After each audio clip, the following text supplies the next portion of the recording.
Diesel திரைப்படத்தோட திரை விமர்சனத்தை தான் நம்ம இந்த வீடியோவில் பார்க்க போகிறோம். பற்றி எரியாத டீசல்.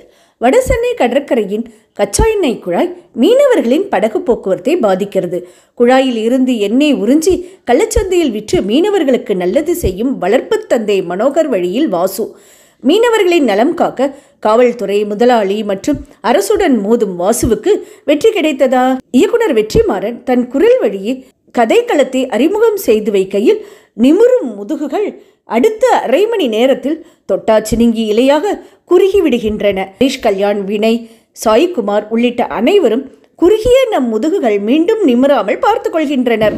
கடத்தப்படும் கச்சா எண்ணெய் நிலத்தடி குழாயில் பதுக்கி வைக்கப்படுவதான திரைக்கதையில் கடற்கரையின் மேற்பகுதியில் செல்லும் கச்சா எண்ணெய் குழாயை நிலத்தடியில் பதுக்கிவிட்டால் பிரச்சனை தீர்ந்துவிடப் போகிறது. இந்த எளிய தீர்வை புறக்கணித்து திரைக்கதையை நீட்டி முழக்கி இருக்கிறார் இயக்குனர் சண்முகம் முத்துசாமி. கடத்தல் கச்சா எண்ணெய் சுத்திகரிக்கப்பட்டு கள்ளச்சந்தை மூலம் மக்களின் பயன்பாட்டுக்கு வரும் சங்கிலி தொடரை விரிவாக விளக்கிய இயக்குனருக்கு பாராட்டுக்கள். எரிபொருளில் கலப்படம். கச்சா எண்ணெய் தட்டுப்பாடு மூலம் மின் வாகனங்களின் பக்கம் மக்களை திருப்பும் சர்வதேச தந்திரத்தை தொட்டுச் செல்கிறது கதை.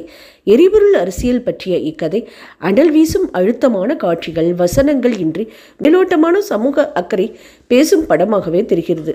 ஆக சீனியர் நடிகர்களின் படம் போல ஜூனியர்கள் படம் இருக்காது என்று நம்பாதே